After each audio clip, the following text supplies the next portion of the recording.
اگر حدیث قدسی ڈائریکٹ اللہ کا فرمان ہے تو وہ قرآن میں کیوں نہیں؟ ضروری نہیں ہے کہ اللہ کے تمام فرامین قرآن ہی میں ہو. یہ آپ کو کس نے کہہ دیا؟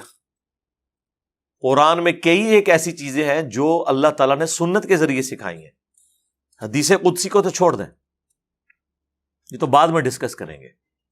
جو بابا جی ایک آئے تھے ایک دفعہ, وہ کچھ عرصہ پہلے, وہ لاہور سے, تو وہ پوری کی پوری تقریر کرتے جا رہے تھے. میں نے تقریر کا جواب تو نہیں دینا تھا, میں نے تو ایک بات سے سٹارٹ کیا, کیونکہ جب آپ ایک بات کا جواب دیتے ہیں پھر آگے چلتے ہیں. یہ نہیں ہے کہ بندہ 50 باتیں کھول کے بیٹھ جائے تو آپ نے 50 کے جواب دینے ہیں, نہیں.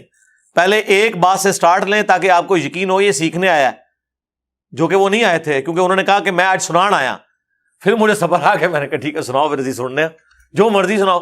یہ شرک نہیں ہے, قرآن کے ساتھ ایک برک نہیں. بالکل میں آپ کے ساتھ ہوں, لیکن میرا آپ جی یہ کہہ رہے قرآن جی یا تو قرآن کو مکمل نہ مانو. جی آپ نہیں نہ مان رہے قرآن کو, میں کیا کروں؟ نہیں مان رہے آپ, حج کے مہینے نہیں نکال رہے اس میں سے. میری تو اتنی بڑی بات کہنا ہے, آپ 50 باتیں بھی کریں گے نا, میں نے ادھر ہی آنا ہے کہ قرآن میں حج کے مہینے کہاں ہیں. یہ تو سر وہ کوئی بات ہی نہیں ہے. تو نکالے نا. کھیرنے میوے کتنے نے دو پا گئے. نہ سرکار نہ, یہ چیزیں ان چیزوں کا علم نہیں ہے, یہ انسانوں کی لکھی ہوئی ہے نا, اماموں کی لکھی ہوئی ہے. آپ میں کوئی شے نہیں, میری نظر میں جو سمجھتا ہوں قرآن کے سامنے حدیث. تو قرآن کو آپ کیوں نہیں مانتے پھر؟ میں قرآن کو آپ کہہ رہے ہیں آج کے مہینے نہیں لکھے ہوئے اس میں. انسانوں کو ایک منٹ, اچھا ہو گیا بیٹھے. اچھا ایک منٹ, نماز کے طریقے تک تو ہم نے جانا ہی نہیں ہے نا. انہوں نے سورہ بقرہ پڑھی ہے نا, سورہ بقرہ میں آیت ہے الحج اشہر معلومات, حج کے مہینے سب کے علم میں. بتائیں قرآن میں حج کے مہینے کہاں ہیں اور ٹائم قیامت تک ہے؟ یہ میرا آپ سے سوال ہے, میں آپ کو قیامت تک دیتا ہوں, اس کے بعد بھی اللہ کے سامنے پیش ہونا ہے. جی تو اللہ کا شکر دیکھیں, آج میں نے آپ کو قرآن اور سنت کی اہمیت پہلے ہی بتا دی تھی, وہ سوال ہو چکا ہے. ہر بندہ عالم نہیں بن سکتا, 40,000 حدیث ہے, ہر بندہ ڈاکٹر نہیں بن سکتا, ہر بندہ انجینئر نہیں بن سکتا. نہیں کوئی نہیں, ان کا رائٹ ہے یار, ان کو غصہ نکال لیں دیں اپنا. نہیں کوئی نہیں, ان کا رائٹ ہے یار, ان کو غصہ نکال لیں دیں اپنا. نہیں کوئی نہیں, ان کا رائٹ ہے یار, ان کو غصہ نکال لیں دیں اپنا. ٹھیک.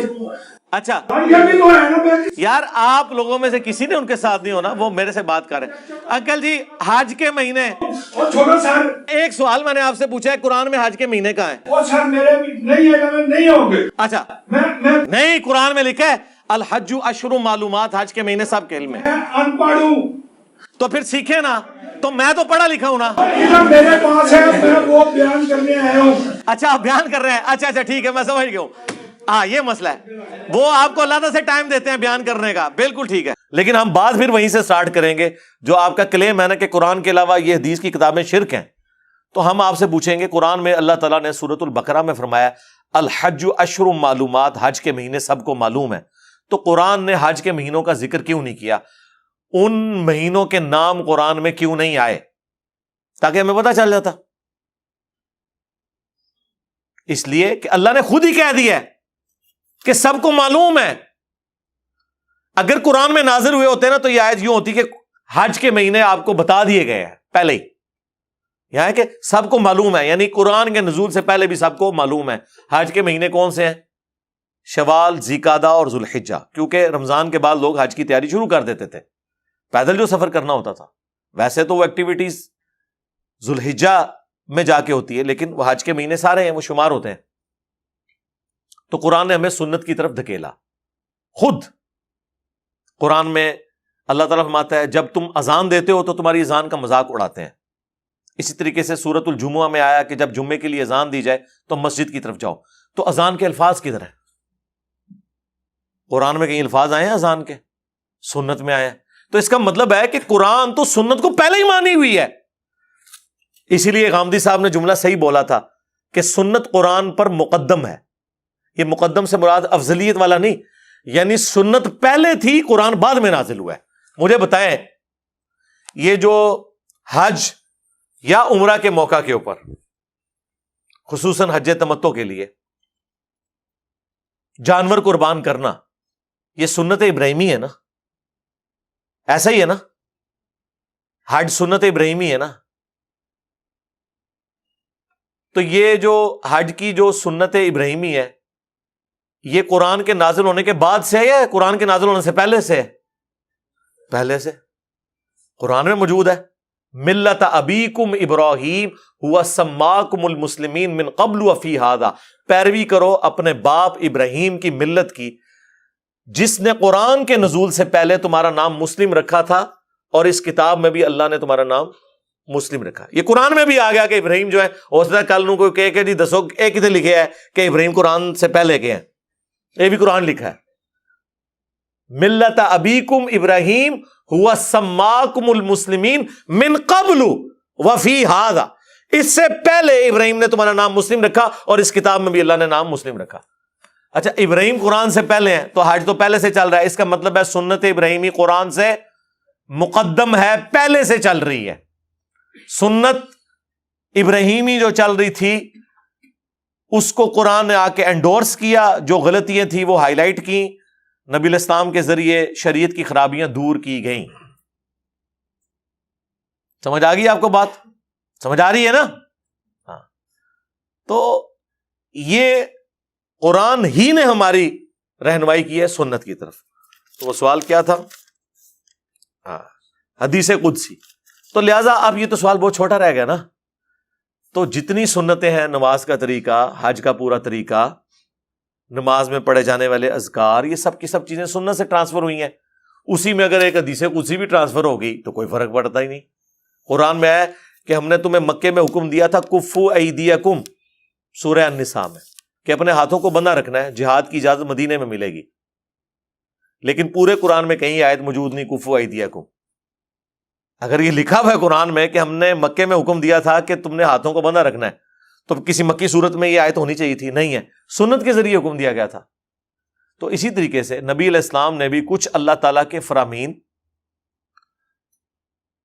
جو وحی غیر مطلوب کے ذریعے یعنی سنت کے ذریعے حضور تک باتیں پہنچی، جس طرح نماز کا طریقہ حضرت جبرائیل نے آ کے حضور کو سکھایا، اور نبی علیہ السلام نے امت کو سکھایا، حضرت جبرائیل کو اللہ نے سکھایا۔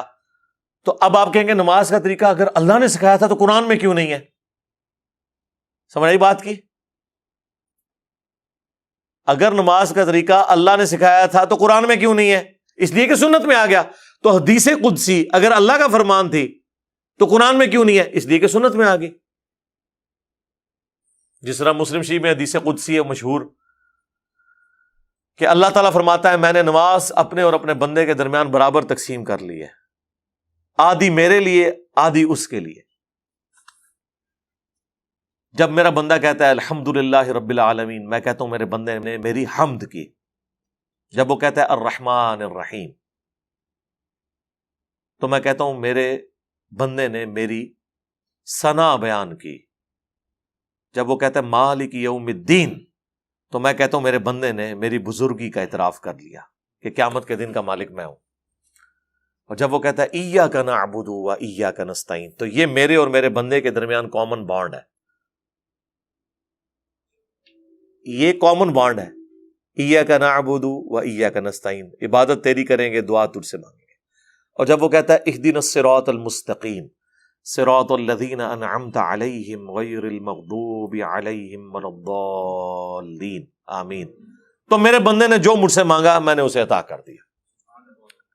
تو یہ حدیث قدسی ہے کہ میں نے نماز اپنے اور اپنے آدھی تقسیم، یعنی آدھی اس طرح ہے کہ 3 آیتیں اس طرف ہیں، 3 آیتیں اس طرف ہیں۔ پہلی 3 آیات جو ہیں الحمدللہ رب العالمین الرحمن الرحیم مالک یوم الدین، یہ اللہ کی تعریف ہے، اور آخری 3 آیات اللہ سے دعا ہے جو بندے کے لیے ہے کہ بندہ اللہ سے مانگتا ہے۔ ایاک نعبد و ایاک نستعین تو کامن ہو گیا نا، اہدنا الصراط المستقیم صراط الذین انعمت علیہم غیر المغضوب علیہم ولا الضالین آمین، اور ایاک نعبد و ایاک نستعین یہ میرے اور میرے بندے کے درمیان کامن ہے، اور یہ کامن بھی ایسا کامن ہے کہ اس آیت کا بھی سینٹر ہو جاتا ہے۔ ایاک نعبد یہ اللہ کی عبادت ہوگی، اور وَإِيَّاكَ نَسْتَعِينُ یہ بندے کا مانگنا ہو گیا اللہ سے۔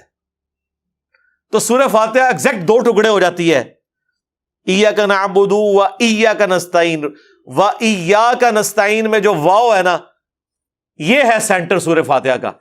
آدھی اس طرف اللہ کی ساری تعریف ہے، اس کی عبادت اور اس کے چرچے، اور آدھی اس طرف اس سے دعائیں ہیں۔ تو یہ حدیث قدسی ہے۔ بخاری مسلم میں کئی ایک احادیث قدسیہ موجود ہیں جس طرح وہ مشہور حدیث بخاری مسلم کی کہ میں اپنے بندے کے گمان کے قریب ہوں جو میرے بارے میں گمان کرتا ہے. اگر میرے طرف وہ ایک بالشت آتا ہے میں ایک ہاتھ آتا ہوں، اگر وہ ایک ہاتھ آتا ہے میں 10 ہاتھ آتا ہوں، اگر وہ چل کے آتا ہے میں دوڑ کے آتا ہوں. تو یہ میں کے ساتھ جتنے الفاظ ہیں نا، یہ سارے کے سارے حدیث قدسی ہیں. حدیث قدسی اس حدیث کو کہتے ہیں کہ جو فرمان اللہ کا ہوتا ہے لیکن زبان نبی علیہ السلام کی ہوتی ہے. پھر آپ سوچ رہے ہوں گے کہ حدیث قدسی اور قرآن میں کیا فرق ہے؟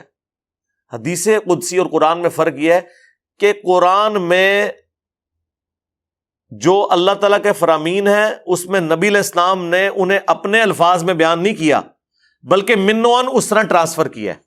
جبکہ حدیث قدسی میں نبی علیہ السلام نے اللہ تعالیٰ کے جو فرامین ہیں انہیں اپنی زبان میں عام فہم کر کے، جس طرح اللہ کے سے کوئی میٹنگ ہے اور اس کے احوال انہوں نے سنائے ہیں، لفظ ب لفظ نہیں ہے. اس لیے آپ کو الفاظ میں فرق بھی نظر آئے گا. قرآن میں آپ کو الفاظ میں فرق نہیں نظر آئے گا. احادیث میں آئے گا ایک ہی حدیث قدسی مختلف جگہ ہوگی، تھوڑے بہت الفاظ کے فرق کے ساتھ ہو. وہ راویوں کا بھی ہو سکتا ہے فرق، اور نبی علیہ السلام اس کو ایکسپلین کرتے ہوئے بھی اس میں آپ کے اوپر کوئی obligation نہیں ہے کہ آپ نے ورڈ بائی ورڈ ہی اس طرح بتانا ہے. کچھ چیزیں ورڈ بائی ورڈ بھی بتائی ہیں، جس طرح بخاری مسلم میں آیا کہ ابن مسعود کہتے ہیں کہ نبی علیہ السلام ہمیں نماز کا تشہد اس طرح سکھاتے تھے جس طرح قرآن، التحیات للہ والصلوات والطیبات، یعنی ورڈ بائی ورڈ سکھائے. بعض چیزیں دعاؤں میں بھی ورڈ بائی ورڈ ہیں، بعض بالمفہوم ہے. ذہن میں رکھیے گا.